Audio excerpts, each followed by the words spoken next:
Tere! Märkamatult on talv läbi saanud, lumi on ära sulanud ja kätte on jõudnud kevad.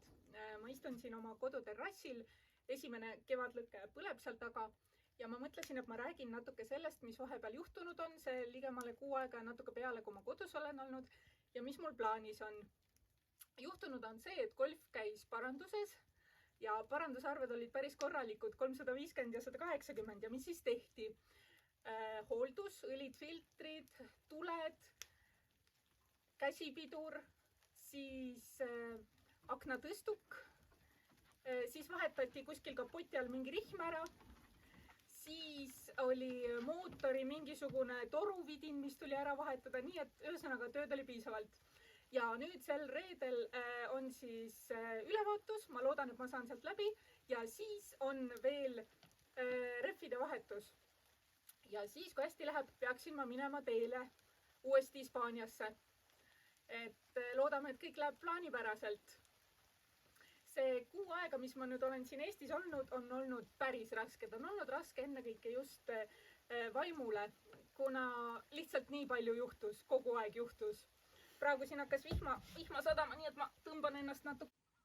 Aga ma üritan selle video siiski lõpuni teha, mis siis, et on natukene juba hämar, mis siis, et vihma sajab, mis alustatud, see tuleb lõpuni teha, siis on tehtud. Et see 6 aega, mis ma kodus olin, läks siis suuresti autoparanduse tähe all.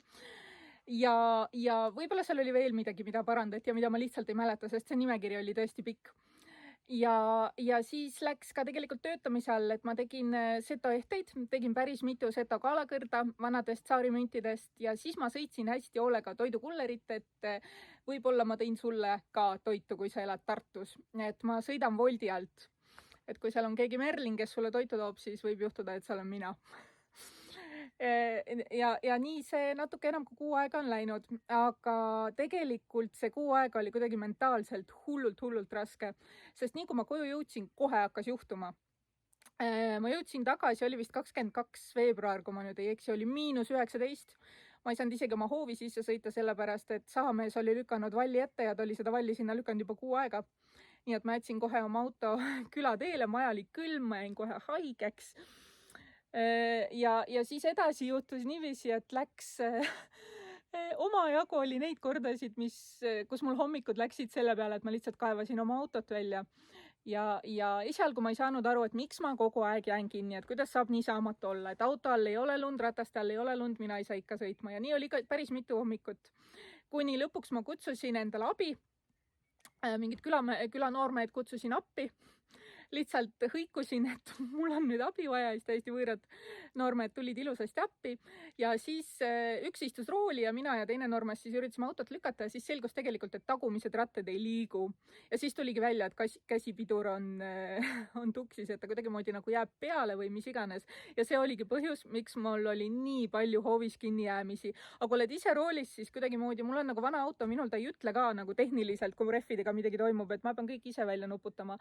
Ja ma lihtsalt ei jaganud ära, mis toimub. Nii et läks kuidas läks. Igatahes neid kinnijäämisi oli omajagu. Ja viimane kinnijäämine ja kõige hullem oli tegelikult naistepäeval. Naistepäeval mina voltisin hilja õhtuni, aga naistepäeval oli ka hull lumetorm, kui te mäletate. Ja ma jäin muidugi oma külateel kinni, nii umbes 2 kilomeetrit kodust. Kell oli juba 11 paiku ja mul õnnestus kukkuda koduteel. Et ma kukkusin oma sabakondi peale päris valusalt, niiviisi, et see annab, täna meil on märts 26, õnnetus juhtus 8. aga see annab ikka veel tunda, et istuda on paha, kõndida on okei, toimetada on ka okei, aga pikalt istuda on paha ja ka roolis olla on natuke paha, et tuleb nagu kindlas poosis olla, et ma sõidan nagu mingi algaja autojuht, niiviisi hästi sirge seljaga ja hästi ees, et siis on nagu okei. Aga see iga päevaga läheb natukene paremaks, aga ta läheb väga aeglaselt paremaks. Et kõik see külm, lumi, haigeks jäämine, siuke vaimne masendus, mis kõigist nendest hädadest peale tuli, kuna mul külmus ka vesi ära, et mul lihtsalt nagu juhtus. Ja siis ma ühel hetkel nagu tundsin, et ma ei jaksa lihtsalt enam, ma nagu mentaalselt ei jaksa kõigi nende kuradi maahädadega toimetada. Üks suur asi tegelikult, mis veel mõjutas kõike seda sihukest vaimset heaolu, oli see, et kui ma jõudsin koju, ma lugesin Nursipalu grupis mingeid asju, et ma ise küll elan Nõo vallas, aga kuna mul elavad sõbrad Võrumaal ja minu juured on seal, siis paratamatult läheb korda see, mis seal toimub. Ja siis seal ühel hetkel mainiti, et Nõkku tuleb mingisugune ladu.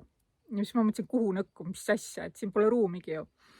Noh, natuke edasi uurides selgus, et laod, Kaitseliidu, Kaitseväe, mis iganes lao territoorium, 30 hektarit tuleb minu majast 300 meetrit, ehk siis sisuliselt püsirohutünn tuleb minu majast 300 meetrit. Ja ma võin öelda, et see lõi mu täiesti rööpast välja.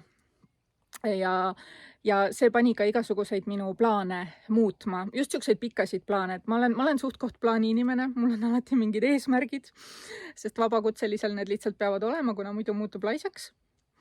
Et kus ma tahan olla 5 aasta pärast, kus ma tahan olla 10 aasta pärast, mis ma tahan teha, mis ma tahan see kuu teha, mis ma tahan see nädal teha, mis ma tahan kuu aja pärast teha. Ja minul oli sihuke, lisakinnisvara plaan oli mul ikkagi juba pikemalt aega, aga ma nagu mõtlesin, et aeg on selle kiire asjaga, et ei ole vaja nüüd ja kohe ja praegu. Aga see tõi kindlasti seda lähemale.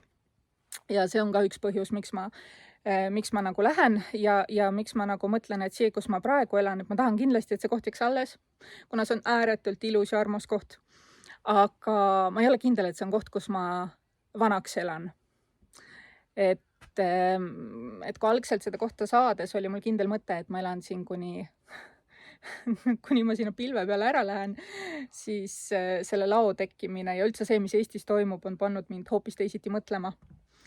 Nii et see on ka põhjus, miks minna reisile. Sellest, mis minu koduümbruses toimub seoses selle laoga, ma tahan kindlasti rääkida veel ja ma tahan teha ühte videot, mis on pühendatud sellele, et ma pean natukene tegema eeltööd ja nii-öelda andmeid koondama.